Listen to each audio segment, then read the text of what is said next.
Chennai central railway സ്റ്റേഷനിൽ യുവതിയെ ദുരൂഹ സാഹചര്യത്തിൽ മരിച്ച നിലയിൽ കണ്ടെത്തി. ഒന്നാം നിലയിലെ ഓഫീസർമാരുടെ വിശ്രമ മുറിയിലാണ് മൃതദേഹം കണ്ടെത്തിയത്.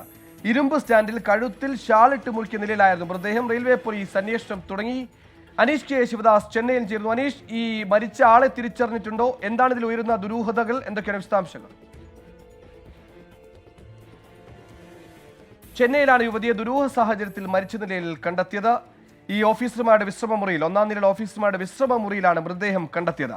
ഇരുമ്പ് സ്റ്റാൻഡിൽ കഴുത്തിൽ ഷാളിട്ട് മുറുക്കിയ നിലയിലാണ് മൃതദേഹം കണ്ടെത്തിയത്. റെയിൽവേ പോലീസ് സംഭവത്തിൽ അന്വേഷണം തുടങ്ങിയിട്ടുണ്ട്. അനീഷ് കെ ശിവദാസ് ചെയ്യുന്നു. അനീഷ്, വിവരങ്ങൾ.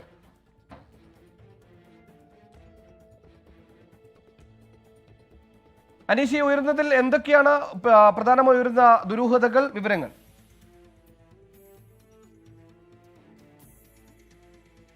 സുഹൈൽ, ചെന്നൈയിൽ തന്നെ ഏറ്റവും തിരക്കേറിയ റെയിൽവേ സ്റ്റേഷനുകളിൽ ഒന്നാണ് ചെന്നൈ സെൻട്രൽ. ഇവിടെയാണ് ഇപ്പോൾ ഒന്നാം നിലയിൽ റെയിൽവേ ഓഫീസേഴ്സിൻ്റെ വിശ്രമമുറിയിൽ ഒരു 26-കാരിയുടെ മൃതദേഹം കണ്ടെത്തിയിരിക്കുന്നത്. വളരെ ദുരൂഹമായ സാഹചര്യത്തിലാണ് ഈ മൃതദേഹം കണ്ടെത്തിയത്.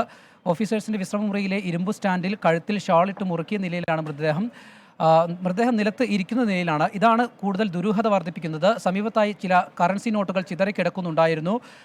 കറുത്ത ടോപ്പും ബ്ലൂ ജീൻസുമാണ് യുവതിയുടെ വസ്ത്രം. ഈ യുവതിയുടെ തിരിച്ചറിയുന്നതിനായുള്ള ഒരു രേഖകളും പോലീസിന് കണ്ടെത്താനായിട്ടില്ല. വിരലടയാള വിദഗ്ധരും പോലീസും സ്ഥലത്തെത്തി തെളിവുകൾ ശേഖരിച്ചെങ്കിലും ഈ യുവതിയെ തിരിച്ചറിയുന്നതിനാവശ്യമായ രേഖകളൊന്നും തന്നെ കണ്ടെത്താനായിട്ടില്ല. ഈ റെയിൽവേ സ്റ്റേഷനിലെ ഒന്നാം നിലയിലെ വിശ്രമമുറി എന്ന് പറയുന്നത് അതീവ സുരക്ഷാ മേഖലയാണ്. ഇവിടെ റെയിൽവേ ഉദ്യോഗസ്ഥർക്ക് മാത്രമാണ് പ്രവേശനമുള്ളത്.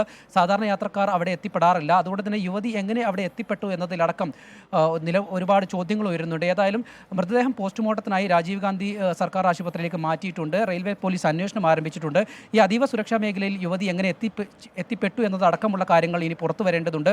റെയിൽവേ സ്റ്റേഷനിലെ CCTV ദൃശ്യങ്ങൾ കേന്ദ്രീകരിച്ചാണ് നിലവിൽ അന്വേഷണം പുരോഗമിക്കുന്നത്. ഒപ്പം റെയിൽവേ സ്റ്റേഷനിലെ സെക്യൂരിറ്റി ജീവനക്കാരെയും ചോദ്യം ചെയ്യുന്നുണ്ട്. പ്രത്യേകിച്ച് യാത്രക്കാർക്ക് പ്രവേശനമില്ലാത്തൊരു മേഖലയിൽ യുവതി എങ്ങനെ എത്തിപ്പെട്ടു, മറ്റാരെങ്കിലും കൊന്ന ശേഷം കൊണ്ടിട്ടതാണോ, അല്ലെങ്കിൽ അവിടെ എങ്ങനെ യുവതി എത്തി എന്നതടക്കമുള്ള ഒരുപാട് ചോദ്യങ്ങൾ ഉയരുന്നുണ്ട്. അതുകൊണ്ട് തന്നെ ഇതിൽ കൂടുതൽ വ്യക്തത കൈവരേണ്ടതുണ്ട്. ഇനി റെയിൽവേ പോലീസിൻ്റെ അന്വേഷണത്തിനൊപ്പം തന്നെ ലോക്കൽ പോലീസും അന്വേഷിക്കുന്നുണ്ട്. ചെന്നൈയിലെ ഒരു വളരെ വലിയൊരു വാർത്തയാക്കുന്ന ഒരു സംഭവമാണ് ഇപ്പോൾ നടന്നിരിക്കുന്നത്.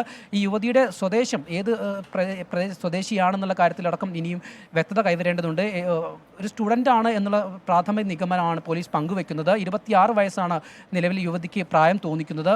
കൂടുതൽ വിവരങ്ങൾ പോസ്റ്റ്മോർട്ടത്തിന് ശേഷമായിരിക്കും പുറത്തു വരിക.